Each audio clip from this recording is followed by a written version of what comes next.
Degree అందరూ ఇస్తారు. Career కి క్లారిటీ ఇచ్చేది మాత్రం కాన్ఫిడో. బెస్ట్ యూనివర్సిటీ సీట్ తో పాటు సెటిల్ అయ్యే స్కిల్ కూడా గ్యారంటీ.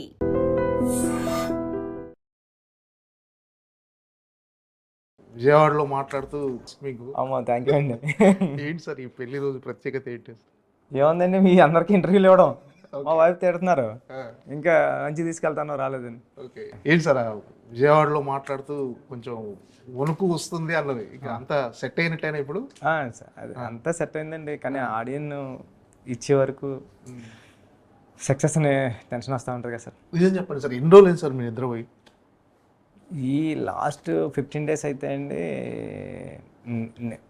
నిద్రపోవడానికి టైం లేదా, కొన్ని సందర్భాలు లేదండి, కొన్ని సందర్భాల్లో టైం ఉన్నా సరే నిద్ర రాలేదండి. మరి అది అంటే ఏంటి సార్ అది యాజ్ ఆఫ్ ఇంకొక 36 hours చెప్పకండి, అది చెప్పకండి, నాకు టెన్షన్ వస్తుంది నిజంగా. ఏంటి? అసలు టైం కట్టదు, మీరు ఒక్కొక్క ఓకే. అది దేవుడు విజయం ఇచ్చేసిన తర్వాత మాట్లాడదాం కానీ ఆ టైం చాలా టెన్షన్. ఏంటి సార్ మైండ్లో ఏం రన్ అవుతుంది అసలు ఇప్పుడు? చూసిన వాళ్ళు అందరూ బాగుంది అంటున్నారు కాబట్టి అండి, బాగుంటుంది అంటే అందరూ ఆ చూసిన వాళ్ళందరూ కూడా ఆడియన్సే కదండి. దాంట్లో క్రిటికల్గా చూసేవాళ్ళు కొంతమంది ఉన్నారండి, నార్మల్ చూసేవాళ్ళు కొంతమంది. అందరికీ నచ్చిందండి సినిమా, అందరూ మంచి సినిమా తీసో బాగుంది అంటున్నారండి. ఆ ఒక్క మాట జనాల నోటంటే కూడా వినేస్తే ఇంకా చాలరా బాబు, ఇంకో 2-3 సంవత్సరాలు సినిమాల జోలికి రావద్దు అని అనిపిస్తుందండి. అంటే ఆల్రెడీ జనాల నోట అంటే బయటకు వచ్చిన టాక్ ప్రకారం డెఫినెట్గా బ్లాక్ బస్టర్ హిట్, ఒక కొత్త సినిమా చూడబోతున్నాము, చరణ్ గారిని కొత్తగా చూడబోతున్నాం అనేది బయట అయితే ఆ పాజిటివ్ బజ్, ఆ పాజిటివ్ ఆరా అయితే ఉంది సార్ సినిమా. సో మీ ఎక్స్పెక్టేషన్స్ ఎలా ఉన్నాయి సార్? అంటే మీకు సినిమా మొదలు పెట్టే ముందు ఒక ఇమాజినేషన్ ఉంటుంది, ఇప్పుడు సినిమా అవుట్పుట్ మొత్తం మీరు చూసుకున్నారు. అంటే యాజ్ ఎ డైరెక్టర్గా మీరు అప్పుడు అనుకున్న కథకి ఇప్పుడు చాలా బెటర్గా చెప్పారని అనుకుంటున్నాను, ఎందుకంటే ఇప్పుడున్న విజువల్స్ అలా ఉన్నాయి. అవునండి. నిజంగా మీరు చెప్తుంటే అనిపించిందండి, అంటే అప్పుడు నేను రాసుకున్న కథకి ఇప్పుడు ఇది వచ్చిన అవుట్పుట్కి చాలా బాగుందండి. అంటే అది రాసుకున్నది మామూలుగా ఉందండి, ఇది చాలా అద్భుతంగా వచ్చిందండి. అమ్మ బాగుంది అయితేని. అంటే దానికి రత్నవేలి గారు తోడయ్యారండి, రామ్ చరణ్ గారు తోడయ్యారు, రెహమాన్ గారు తోడయ్యారు. రాసుకున్నప్పుడు నేను ఒకనే అండి, తర్వాత ఆర్ట్ డైరెక్టర్ గారు తోడయ్యారు, నవీన్ నూలి గారు ఒక 4 నెలల నుంచి ఇక్కడే కూర్చొని అసలు కదలకుండా పైన కూర్చొని ఎడిట్ చేశారు. దానికి ఏకాంబరం గారు కాస్ట్యూమ్ డిజైనింగ్, వీళ్ళందరూ కూడా ప్లస్ అవ్వబోతులకి ఒక కొత్త ప్రపంచాన్ని సృష్టించారండి నా కథకి. అది చాలా ప్లస్ అయిపోయింది. అంటే నేను చూసిన ప్రపంచం ఉంది, కానీ దాన్ని మించే ఒక కొత్త ప్రపంచాన్ని, కొత్త వాళ్ళని, చిన్న అందమైన ప్రపంచాన్ని సృష్టించారండి, ఒక పెద్దిగడి ప్రపంచాన్ని. పెద్ద సినిమా స్టార్ట్ అయిన రోజు, ప్రారంభం రోజు, దాని తర్వాత ఈ రోజు రిలీజ్కి దగ్గర, ఈ మధ్య జర్నీని ఎలా ఎంజాయ్ చేశారు సార్? ఈ జర్నీని అంటే ఒక ముక్కలో చెప్పాలంటే ఈ జర్నీ గురించి ఏం చెప్తారు సార్? అస్సలు ఎంజాయ్ చేయలేదండి, అస్సలు ఎంజాయ్ చేయలేదండి. అంటే విజయమే ఎంజాయ్మెంట్ ఏమో అండి బహుశా. అంటే అందరూ అంటారు జర్నీ ఎంజాయ్మెంట్ అని, మా గురుగారు కూడా చెప్పారు. జర్నీ ఎంజాయ్మెంట్ అంటే జర్నీ ఎక్కడ ఎంజాయ్మెంట్ ఉంటుందండి, ఇంతమందితో పని చేస్తుంటేనే ప్రతిదీ స్ట్రగులే. నాకు చరణ్ సార్తో గుర్తు చేసి ఎవరన్నా ఫ్రెండ్ వచ్చి, నా అసిస్టెంట్ డైరెక్టర్, నా కొలీగ్ వచ్చి మీరు రామ్ చరణ్ గారిని డైరెక్ట్ చేస్తున్నారు తెలుసు అంటే అవునని ఆ సెకండ్ అవును కదా అని, కానీ ఈ టెన్షన్లో సినిమాని ఎంజాయ్ చేయడం ఏమి ఉండదండి. అంటే మరి కొంతమందికి కుదురుతుందేమో అండి, కొంతమందికి కుదరదేమో అండి. నాకులాంటివాడికి సినిమాని ఎంజాయ్ చేయడం జర్నీలో కుదరలేదండి. అందరూ అంటారు జర్నీని ఎంజాయ్ చేయాలా, రిజల్ట్ దేవుడికి వదిలేలా అంటారండి. జర్నీని ఎంజాయ్ చేయాలంటే జర్నీని ఎంజాయ్ చేస్తాం, ఎక్కడ ఎంజాయ్ చేస్తామండి? అది స్మూత్ రోడ్స్ ఉండదండి జర్నీ ఎప్పుడు. గతుకుల రోడ్లో ఉండగా కూడా నువ్వు ఎంజాయ్ చేయాలంటే ఎలా కూర్తుంది, పెద్ద ఘాటి ఉంటుంది, దాన్ని దాటి వెళ్ళాలి. ఇక్కడ ఎంజాయ్ చేయాలంటే గాడిలో పడితే ఎంజాయ్ చేస్తామండి. స్మూత్గా ఉన్న రోడ్డు ఎంజాయ్ చేస్తామండి. స్మూత్గా ఏ జర్నీ స్మూత్గా ఉండదండి. అందుకు సక్సెస్సే కావాలండి. సక్సెస్ని ఒక పర్సన్ ఎంజాయ్ చేస్తాడేమో బహుశా, దాని రిజల్టే, దానికోసమే పరితపిస్తూ ఉంటాం. ఇప్పుడు మ్యాచ్ విజయము, మ్యాచ్లో కప్పు ఇచ్చిన తర్వాత చేతిలో ఎంజాయ్మెంట్ వస్తుంది, కానీ ఈ జర్నీ అంతా ఎంజాయ్ చేయమంటే ఏమని చేస్తామండి? అంతే. ఎప్పుడన్నా సరే సక్సెస్సే ఎంజాయ్మెంట్ అండి, రిజల్టే ఎంజాయ్మెంట్, జర్నీ కాదండి. అంటే మన ట్రైలర్ చూసినా కానీ, సాంగ్స్ చూసినా కానీ ఒక ఇన్స్పిరేషనల్ స్టోరీ చెప్పబోతున్నారంటే అర్థమైంది సార్. అంటే ఒక ముక్కలు చెప్పాలంటే శ్రీశ్రీ గారు అన్నారు, మన కెరటం నాకు ఆదర్శం, అది ఎగిసిపడేసినందుకు కాదు పడి లేచినందుకు.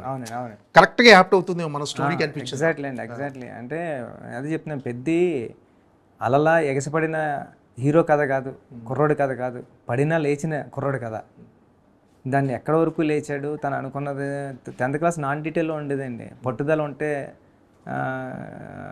పట్టుదల ఉంటే కానిది లేదని సాధించలేదని. అంటే ఒక ఊరు గాలిలో తుఫాన్లో ఆడి ప్రయాణం మొదలవుతూ ఉంటుంది, ఆడి ఇల్లు దారి తెలియదు, అలాంటి కన్ను రెప్ప కూడా ఓపెన్ చేయలేనంత గాలి ఇసుక అన్నీ కొట్టేస్తుంటాయి. అలాంటి దాంట్లో ఇంకొంచెం ముందుకెళ్ళి ఇంకొంచెం ముందుకెళ్ళి సహచరుడు ఏదో కథ అది మీరు చదువుకొని ఉంటారేమో 10th క్లాస్ 9th క్లాస్లో నాన్ డీటెయిల్లో ఉండేదండి.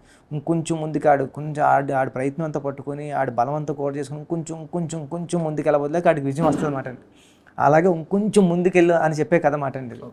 అంటే మామూలుగా ఇంతకుముందు భద్రాచలంలో ఒక సాంగ్ ఉంటుంది, ఒకటే జనం గెలుపు పొందే వరకు అలుపు లేదు నీకు, ఒకటే జనం ఒకే మరణం.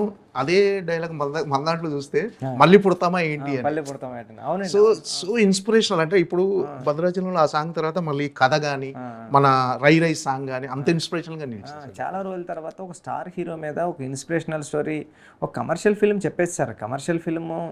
కమర్షియల్ ఎలిమెంట్స్తో చెప్పొచ్చు. అంటే మరి కమర్షియల్ ఫిల్మ్ చేయడం కూడా చాలా కష్టమే ఆడియన్కి, కానీ ఇది ఇంకా కొద్ది కష్టం. ఒక కమర్షియల్ హీరోని పెట్టుకొని ఇలాంటి కథ చేయడం ఇంకా కష్టం. అక్కడ సక్సెస్ అయ్యామేమో అనిపిస్తుందండి అందరూ మాట్లాడిన మాటలను పెట్టి.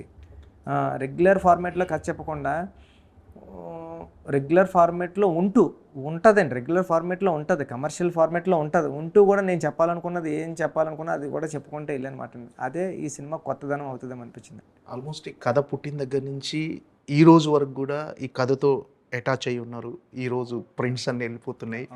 ఈ ఎమోషనల్ జర్నీ అంటే యాజ్ ఏ డైరెక్టర్గా మీకు ఎలా అనిపిస్తుంది? సార్ చెప్తున్నాం కదండి, నా కళ్ళ ముందు ఏదో జరుగుతుంది, కదులుతుంది, కానీ అది నాకు సంబంధం లేదండి.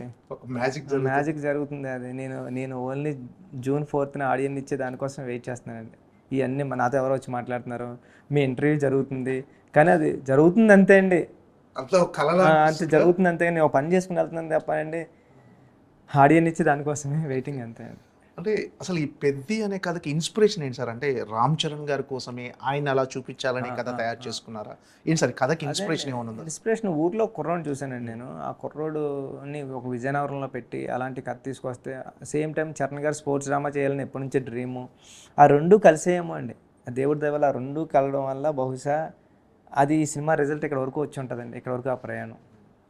అంటే రామ్ చరణ్ గారు ఈ కథకు బాగా ఓన్ అయిపోయారు సార్. అంటే ఒక రకంగా చెప్పాలంటే నిన్న ఆయన విజయవాడలో స్పీచ్ ఇస్తూ తన లైఫ్ టైంలో లైబ్రరీలో పెట్టుకోవాల్సిన సినిమా ఖచ్చితంగా నా లైఫ్ బెస్ట్ ఫిల్మ్ అవుతుంది అని చాలా కాన్ఫిడెంట్గా చెప్తాను. అంటే ఒక హీరో అలాంటి స్టేట్మెంట్స్ ఇవ్వాలంటే చాలా గట్స్ ఉండాలి, ఆ సినిమాని ఎంతో నమ్మాలి. మీ గురించి కూడా టాప్ డైరెక్టర్స్లో ఒకరిగా డెఫినెట్గా ఉంటాడు బుచ్చిబాబు గారు. ఇవన్నీ వింటుంటే మీకు భయం వేస్తుంది, అసలు బాధ్యత పెంచుతుంది ఏంటి సార్? అంటే భయం వేస్తుంది అంటే బాధ్యత సార్. ఎవరో వచ్చి ఒక పర్సన్ వచ్చి ఒక సెల్ఫీ అడిగితేనే మనకి గ్యారంటీగా బాబోయ్ మంచిగా తీయాలా, మంచిగా రాయాలా అని అనిపిస్తుందండి. అలాంటిది ఒక పెద్ద హీరో వచ్చి ఇలాంటి సినిమా ఇది నా లైబ్రరీలో film one of the best film అవుతుంది అని చెప్పడం, డైరెక్టర్ మంచి పొజిషన్లోకి వెళ్తాడని చెప్పినప్పుడు భయం అనిపించదా సార్? విపరీతం భయం వణుకొస్తుందండి. అవన్నీ దేవుడి దయవల్ల జరగాలంతే అండి, మన ప్రయత్నం మనం చేసామండి. ఏంటి సార్ అంటే ఈ కథను మీరు తయారు చేసుకున్నప్పుడు రామ్ చరణ్ గారి క్యారెక్టరైజేషన్ కానీ, లేకపోతే శివరాజ్ కుమార్ గారి క్యారెక్టరైజేషన్ కానీ, జగద్బాబు గారి క్యారెక్టర్, అంటే ఒక క్యారెక్టరైజేషన్ రెడీ చేయడానికి డెఫినెట్గా మీరు ప్రతి క్యారెక్టర్ చాలా కష్టపడ్డారు. వాళ్ళ గెటప్లు కానీ వాళ్ళ అన్ని చూస్తుంటే అర్థమైపోతుంది. అసలు ఎంత టైం పట్టింది సార్ క్యారెక్టర్స్ అన్ని రెడీ చేయడానికి? మీకు అంతా ఎక్కువ కష్టపడిన క్యారెక్టరైజేషన్ ఎవరు? రామ్ చరణ్ గారు తెలుసు, అప్పల్ సూరి క్యారెక్టర్ అండి. జగద్బాబు గారి క్యారెక్టర్కి చాలా కష్టపడాల్సి వచ్చిందండి. ఈ క్యారెక్టర్ శివరాజ్ కుమార్ గారి క్యారెక్టర్ కానివ్వండి, మొన్న భయ్య దివ్యందు క్యారెక్టర్ కానివ్వండి, క్యారెక్టర్ లచ్చియమ్మ క్యారెక్టర్, ఇవన్నీ డిజైన్ చేయడానికి ఒక 2-3 hours పట్టిందండి. వీళ్ళందరూ నార్మల్ మనుషులు అయ్యి దాని ప్రాణం పోసుకుని బయటికి రావడానికి రైటింగ్లోనే టైం పట్టిందండి. ఈ క్యారెక్టర్లు పెద్ద క్యారెక్టర్ ఎంత ఇంపార్టెంటో చుట్టుపక్కల ఉన్న క్యారెక్టర్లు కూడా అంతే. భూమన్ గారి క్యారెక్టర్ ఇంపార్టెంట్, కొరమయ్య అనే క్యారెక్టర్ ఉంటాడండి, ఆ క్యారెక్టర్ చాలా ఇంపార్టెంట్. సినిమాలో ఒక మెయిన్ క్యారెక్టర్స్ ఒక 10 క్యారెక్టర్స్ ఉంటాయండి, ఆ 10 కూడా ట్రావెల్ చేస్తూనే ఉంటాయి మనందరితో. అంటే సినిమా అయిపోయింది సార్, థియేటర్కి రిలీజ్ అవ్వబోతుంది. అంటే డేట్ చెప్పను మీకు, డేట్ చెప్పను, బట్ ఏంటంటే చాలా రోజులైంది సార్ ఒక మంచి సినిమా గురించి ఆడియన్స్ ఎదురు చూస్తున్నారు. అందరి కనులు పెద్ద వైపే ఉన్నాయి. డెఫినెట్గా అందరు చాలా రోజులు అవుతుంది ఒక మంచి సినిమా థియేటర్కల్ ఎక్స్పీరియన్స్ చేసి కూడా. సో ఇది అందరూ మాట్లాడుకుంటున్నారు సార్. ఇది కొంచెం ప్రెజర్ అనిపిస్తుంది అలా సార్ డెఫినెట్గా, లేదంటే ఒక మంచి సినిమాను నేను ఇస్తున్నాను, మీకు ఒక ప్రౌడ్ ఫీలింగ్ ఉందా? ప్రౌడ్ ఫీలింగ్ ఉంది సార్. కథ రాసినప్పుడే మంచి సినిమా చూస్తారు, మంచి సినిమా చేస్తారు, ఈ ఈ సినిమా ఏ హీరో చేస్తే ఆ హీరో బాగుంటుందని ఎలాగ అనుకున్నానో సేమ్ టైం ఇప్పుడు చూపించినప్పుడు కూడా జనాలు కూడా చాలా మంచి కథ చేసావు, చాలా ఎమోషనల్గా ఉంది, కొత్త ప్రపంచం ఉంటుంది సార్, కొత్తగా కొద్దిగా ఫ్రెష్గా డైలీ చూసిన ఒక విజువల్ కాకుండా కొత్త విజువల్ కనబడుతుందండి. అది గొప్పగానే ఉంది. సేమ్ టైం ఏమో ఈ టెన్షన్ అంతా కూడా టెన్షన్గానే ఉంది. అందుకే కదండి ఓ 4-5 నిద్ర టాబ్లెట్లు వేసి పడుకుంటా అది అర్థం లేకుంటే. సార్ నాకు బాగా గుర్తు, మధురనగర్ పార్క్లో మీరు వాక్ చేస్తున్నప్పుడు మీ వాక్మేట్ నేను అవునండి మార్నింగ్ కరెక్ట్గా 2025 మార్చి ఒక 20వ తారీఖు ఆ టైంలో మీరు ఆ గ్లిమ్స్ చూపించారు పార్క్లో ల్యాప్టాప్లో పెట్టి. అప్పుడు చూసినప్పుడే అంటే అప్పటికి ఇంకా మొత్తం ఆర్ఆర్ బీజిఎం అవ్వలేదు. చూసినప్పుడే మీకు చెప్పేశాను సార్, బ్లాక్ బస్టర్ సినిమా. అక్కడి నుంచి మొదలైన ప్రయాణం, గ్లిమ్స్ కానీ, టీజర్ కానీ, నెక్స్ట్ సాంగ్స్ కానీ, ఇప్పటి వరకు ప్రతిదీ బ్లాక్ బస్టరే. ఏం సార్ ఎలాంటి కాన్ఫిడెన్స్ ఇచ్చింది ఒక్కొక్క కంటెంట్ బయటకు వస్తున్నప్పుడు జనాలు రిసీవ్ చేసుకుంది? కానీ ఫ్యాన్స్ నిజంగా రామ్ చరణ్ ఫ్యాన్స్ అయితే వాళ్ళ ఆకలి తీరిపోయింది. అవునండి. ఇది చాలా ప్లస్ అండి. అంటే రిలీజ్ అయిన ప్రతి కంటెంట్ ముందుకెళ్ళడం అన్నది చాలా ప్లస్ పాయింట్ అండి. అది అన్నిటిలోనే జరిగిందండి. ట్రయల్ ఒకటి దగ్గర రాబట్టలేక పర్లేదు అన్నారండి, పర్లేదు బాగానే ఉంది అన్నారండి. అంటే మీరు అనుకున్న కాన్సెప్ట్ వేరు, మీరు అనుకున్న దాని వేరు, ఆ స్ట్రాటజీ వేరు. ఆ ట్రైలర్ లో అది యావరేజ్ కొన్నా చాలు, సినిమాకి వచ్చిన తర్వాత చూస్తారు కదా అన్నది అన్నీ కూడా ఆ ప్లస్ అవ్వడం అన్నది సినిమాలో. ఈరోజు బజ్ ఓపెన్ చేస్తే బీభత్సంగా ఉన్నాయని ఫోన్ చేస్తాను, నాకు చెప్పకండి అన్నానండి. నాకు ఏమీ చెప్పకండి, సినిమా హిట్ అయిన తర్వాత ఆ రోజు చెప్పండి అంత హిట్ అయిందంటే, నాకు ఏమో ఫోన్లు కూడా చేయకండి అని చెప్పాను. అంటే చరణ్ గారు యాజ్ యాక్టర్గా ఆయనకు బెస్ట్ పర్ఫార్మెన్స్ ఇచ్చాడు డెఫినెట్గా. కానీ ఆయన నిన్న మాట్లాడినప్పుడు ఈ సినిమా నాకు పర్సనల్ కూడా నన్ను మార్చేసింది, నా ఆలోచన ధోరణి మారింది, నా నడక మారింది, చాలా పెద్ద స్టేట్మెంట్ సార్. అంటే ఏంటి సార్ ఆయన్ని పర్సనల్గా మీరు అబ్జర్వ్ చేసింది ఏంటి అసలు చరణ్ గారిని? మరి ఆయన అంతలాగా ఇన్వాల్వ్ అయిపోయారంటే ఆయనకి పెద్ద క్యారెక్టర్కి చాలా సిమిలర్ కనెక్షన్స్ ఉంటాయి సార్. ఎవరి మీద పగ పెట్టుకోరు, వదిలే నెగిటివిటీ అసలు మాట్లాడరు, ముందుకెళ్ళిపోదాం అనుకుంటాను. సేమ్ క్యారెక్టర్ కూడా క్యారెక్టర్ కూడా అంతే అండి. ఏం జరిగినా మన మంచిగా ముందుకెళ్దాం అన్నది చరణ్ గారిలో ఎలా ఉందో పెద్దిలా అది ఉంది. కాబట్టి ఆయన ఎమోషనల్గా ఇంకా దగ్గర అయిపోయి ఉంటారండి పెద్ద క్యారెక్టర్కి. బహుశా అదేంటో అందుకే ఆ స్టేజ్ మీద అలా చెప్పుంటారు. ఆయన ఉన్న దగ్గర నిజంగా చాలా పాజిటివ్ ఆరా ఉంటుంది డెఫినెట్గా. ఒకరి గురించి మాట్లాడేది కూడా మనం మాట్లాడుతుంటే కూడా వినండి ఆయన. అసలు మనకి ఎందుకులే బాబాయ్, మన పని మనకు ఉందని ఆయన ఎప్పుడు హనుమాన్ చాలీసా పెట్టుకుంటాడండి మొబైల్లో. ఇప్పుడు మేము ఫ్లైట్లో వచ్చినప్పుడు కూడా హనుమాన్ చాలీసా పెట్టుకుంటాడండి. కార్లో కూడా మనం మాట్లాడుతుంటే కూడా హనుమాన్ చాలీసా ఏదైనా దేవుడిది మంచిది ఏదన్నా అలా ప్లే అవుతూ ఉంటుందండి. మనం కూడా నెగిటివ్ మాట్లాడాలనుకున్నప్పుడు కూడా మాట్లాడమండి, ఎందుకంటే ఆయన అంత మంచి మూడ్లో ఉన్నప్పుడు మనం ఎందుకు మూడ్ పాడు చేయడమే. వ్యక్తిగతంగా చాలా అంటే నాకు చిన్న పర్సనల్ ఎక్స్పీరియన్స్, శ్రీవల్లి అనే సినిమా విజేంద్ర ప్రసాద్ డైరెక్షన్లో సినిమా, దాని ఫంక్షన్కి వచ్చేసారు రామ్ చరణ్ ప్రీ రిలీజ్ అయింది. దానికి ఆ ఫంక్షన్ ముందు క్లాసికల్ డ్యాన్స్ పర్ఫార్మెన్స్ ఇచ్చారు చిన్న అమ్మాయిలు. వాళ్ళంతా రామ్ చరణ్ గారు ఫుల్ స్పీచ్ అయిపోయింది, వెళ్ళిపోతున్నారు. వాళ్ళు వెయిటింగ్ అనమాట చరణ్ గారితో ఫోటో దిగుదామని. ఆ సంగతి చరణ్ గారికి కూడా తెలియదు. ఫుల్ ఫ్యాన్స్ అంతా ముందుకు వచ్చేసరికి చరణ్ గారిని బాడీగార్డ్ అంతా తీసుకెళ్ళిపోయారు. కానీ వాళ్ళ చూసి వెనక్కి ఎందుకు అలా చూసి వాళ్ళంతా వెయిట్ చేస్తారని ఆయన తెలుసుకొని వచ్చి ఫోటో అందరు దిగి ఆ రష్లో కూడా ఇచ్చేసి వెళ్ళిపోయాడు. అసలు నిజంగా అది చూసా, నేను పర్సనల్గా చూసా. చాలా అంటే ఆ టైంలో ఎవరు కూడా వెనక్కి రాలేరు, అంత ఫ్యాన్స్ హడావుడి కానీ అంత రష్ సార్. ఆయన అంత హంబుల్ అండి. ఆయనకు అంత ఓపిక ఎక్కడి నుంచి వస్తుందో మరి. ఆయన ఎవరైనా ఫ్రెండ్స్ వచ్చారు సార్ అంటే అవును మన వాళ్ళతో కాఫీ తాగి ఫోటోలు ఇచ్చి పంపుతారండి. అది చిరుగు సార్ దగ్గర నుంచి వచ్చి ఉంటుందండి హంబుల్నెస్ అంతా. మరి అంటే ఈ సినిమా విషయంలో ఆయన చాలా గాయాల పాలు కూడా అయ్యాడు. అవునండి పాపం. ఆ కంటికి జరిగినప్పుడు మీరు భయపడ్డారా సార్? నేను భయపడ్డానండి. అంటే కంటికి కాలో చెయ్యో అయితే పర్లేదు కానీ కంటికి తగిలినప్పుడు ప్యానిక్ అయిపోయి బాబోయ్ నాకు అన్నీ చరణ్ సార్ గుర్తొచ్చారండి. ఫోన్ కూడా చేస్తారా ఆయన అంటే లేదు ఆయన చరణ్ సారే లైట్ తీసుకున్నాడండి. ఏం పర్లేదని కంటికి ఇలా బ్లడ్ గారిపోతుంది ఇలా పట్టుకొని నెక్స్ట్ తగిలినోడి దగ్గరికి వెళ్ళి నీ తప్పేమీ లేదు, నాది తప్పు ఉంది, నేను కొద్దిగా ముందు లేగాల్సింది అంటే లేదు అయింది పాపం, తప్పు ఆపోజిట్ పర్సన్ అండి. కానీ ఆడు భయపడతాడు, రేపు పొద్దున మళ్ళీ షూటింగ్ చేయాలని మనోడి దగ్గరికి వెళ్ళి ఆ పిల్ల దగ్గరికి వెళ్ళి పిల్ల నీకేం కంగారు పడి మిస్టేక్ నాదే అని చెప్పి అంటే హాస్పిటల్కి వెళ్ళి కుట్లు వేయించుకుని మళ్ళీ షూటింగ్ వచ్చేస్తానండి. వద్దంటే స్వెల్లింగ్ వచ్చిందండి. స్వెల్లింగ్ వస్తే అది విజిబుల్గా కెమెరాలో కనిపిస్తుంది, తెలిసిపోతుంది కాబట్టి అప్పుడు ఇంటికి వెళ్ళి రెస్ట్ తీసుకున్నాం అండి. నెక్స్ట్ డే 2 days తర్వాత నెక్స్ట్ డే అంటే షూటింగ్ వచ్చాడు. షూటింగ్ వచ్చేది ఆ రోజు గచ్చిబౌలి స్టేడియంలో షూటింగ్ వచ్చారండి మళ్ళీ నెక్స్ట్ డే. అక్కడ ఆయన షూటింగ్ చేస్తుంటే ఇక్కడ రామ్ చరణ్ గారి మేనేజర్ ప్రవీణ్ గారు టెన్షన్ పడుతున్నారు. అక్కడ మొత్తం అసలు అవి కుస్తీ జరుగుతుంది కదా, రెజ్లింగ్, అసలు మామూలు ఒరిజినల్ గా అంత ఎత్తు నుంచి ఇలా పడి ఒరిజినల్ గా ప్రతి షాట్ చేస్తున్నారు. అది కుట్లేసారండి ఆ షాట్ అయిపోయే వరకు ఇక్కడ ప్రవీణ్ గారికి టెన్షన్, అసలు నిన్ననే జరిగింది, ఆ కుట్లు పచ్చిగా ఉన్నాయి, అలా చేసేస్తున్నారు, ఆయన టెన్షన్ పడుతున్నారు. షాట్ అయిపోగానే ఆయన అమ్మాయి అనుకోగానే అసలు మానిటర్ వైపు కూడా చూడలేదండి ఈ టెన్షన్ కి. మీరు కూడా ఉన్నారు సార్ ఇక్కడ.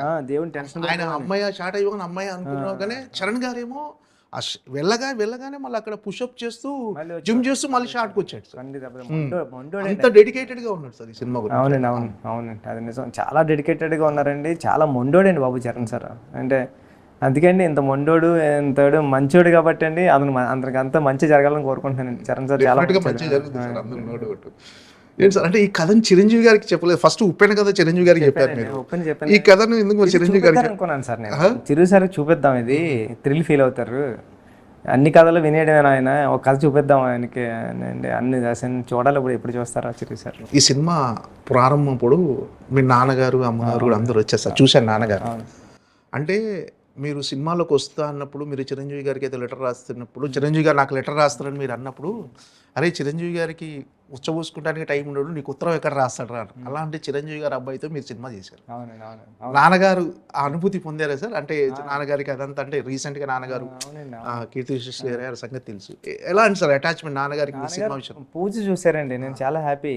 అంటే పూజ చూశారు. నాకు ఉప్పెన అయిపోయిన తర్వాత నాకు ప్రొడ్యూసర్ బెంచ్ కార్ ఇచ్చారండి. బెంచ్ కార్ ఇస్తే నాకు బెంచ్ ఎందుకు, నాకు కార్ ఉంది కదా ఆల్రెడీ, నాకున్న కార్ నాకు ఉంది, ఇంటి దగ్గర ఉన్న కార్ ఇంటి దగ్గర ఉంది, బెంచ్ ఎందుకు అని డబ్బులు ఇవ్వచ్చు కదా, ఎక్కడైనా సేవ్ చేసుకుంటాను మంచిగా అనుకున్నానండి నేను.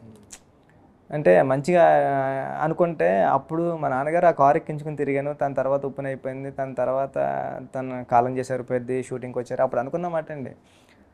అప్పుడు నవీన్ గారిని అడిగిపోయి మైత్రి నవీన్ గారిని, ఎందుకు సార్ కార్ ఇచ్చారు నాకున్న కార్ చాలు కదా అంటే, అప్పుడు అనుకున్నా మా నాన్న బెంచ్ కార్ ఎక్కిన తిరిగాను, ఈరోజు ఈ సినిమా తర్వాత నేను బెంచ్ కార్ కొనుక్కున్నా, మా నాన్న లేనప్పుడు ఎందుకు నాకు ఎమోషన్ అనిపించింది. అంటే ఎప్పుడుది అప్పుడేంటి విషయం, ఏ రోజుది ఆ రోజు అన్నది ఆ రోజు నాకు తెలిసిందండి. అంటే ఫ్యూచర్ కోసం తెగ ఆలోచించేసి పాస్ట్ కోసం తెగ ఆలోచించేస్తాం, అది కాదు, ప్రజెంట్లో బతకడమే నేర్చుకోవాలి. ఈ రోజు జరిగిన అద్భుతమే నీ జీవితం, అంతే, ముందు వెనక కాదు. ఈ రోజు కష్టపడదాం, ఈ రోజు ఎంజాయ్ చేద్దాం లైఫ్ని, అలాగే భవిష్యత్తు మీద ఓపుస్తూ ఉన్నాం అన్నది నాకు నేర్పింది సార్. ఆ ఇన్సిడెంట్ నుంచి నేర్చుకుని దాని తర్వాత అంటే ఉప్పెన అయిపోయింది, మా నాన్నగారు చాలా ఎమోషనల్ అయ్యారు, అందరికీ నా కొడుకు అని చెప్పుకున్నారు. అంటే నాకు నేషనల్ అవార్డు వచ్చిన దానికన్నా పెద్ద ఉప్పెన సినిమా తీస్తుంది నా కొడుకు, ఇప్పుడు పెద్ద చేస్తుంది నా కొడుకు అని మా నాన్నగారు ఫేస్లో ఉన్న ఆ గర్వమే నాకు పెద్ద అవార్డు అండి. ఈ అవార్డులన్నీ ఓకే వస్తాయి, సొంతోడు తండ్రి ఇచ్చిన స్మైలే అవార్డు కానివ్వండి, ఈ అవార్డులు ఓకే ఇవన్నీ అల్మార్లో ఉంటాయి, కానీ నాన్నలేడు కదా, ఇవి ఉంటుంది కదా, ఈ ఎమోషన్ అని అనిపిస్తూ ఉంటుందండి. ఈ జర్నీ చాలా గొప్ప జర్నీ అండి. అంటే మా నాన్నగారు లేరు, ఉప్పిన టైంలో ఉన్నారు, ఇప్పుడు లేరు. చూద్దామంటే రిజల్ట్ ఎలా ఉంటుందో, మా నాన్నగారు ఆశిస్తూ ఉంటారు.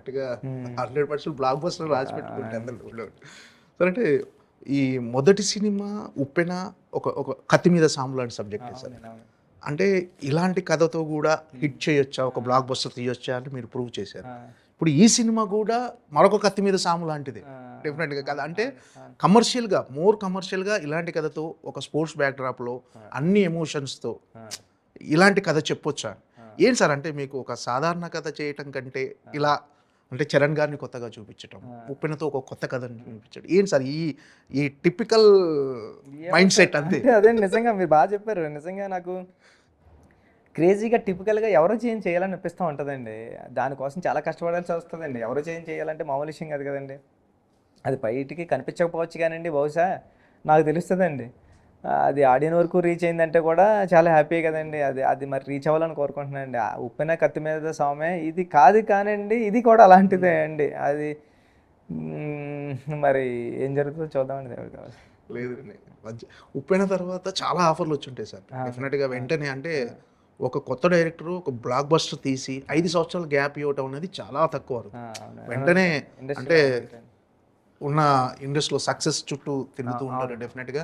వెంటనే ఒక కథ ఒప్పుకోవటం, వెంటనే చేసేయటం. కానీ మీరు మాత్రం 5 సంవత్సరాలు వెయిట్ చేశారు. 5 సంవత్సరాలు మీరు అనుకున్న కథ కోసం, మీరు అనుకున్న కథ ఒక షేప్కి వచ్చే వరకు వెయిట్ చేశారు. ఈరోజు సినిమా తీశారు. మధ్యలో ఎక్కడ కూడా డివేట్ అవ్వదని అనిపించలేదు సార్? ఎక్కడ లేదండి నాకు. అంటే దానికి ముందు డైరెక్టర్ అవ్వడానికి 15 సంవత్సరాలు పట్టిందండి. ఇంకో సినిమా చేయడానికి, సెకండ్ సినిమా చేయడానికి ఒక 5 సంవత్సరాలు పడితే నష్టమే వచ్చిందండి. అంతే. నాకేం అదేం అనిపించలేదండి ఎప్పుడు సినిమా. కానీ ఫైనాన్షియల్గా కొద్దిగా ఫాస్ట్గా చేస్తే కొద్దిగా ఎక్కువ డబ్బులు సంపాదిస్తామేమో అండి. డబ్బులా సినిమా అంటే సినిమా కదండి.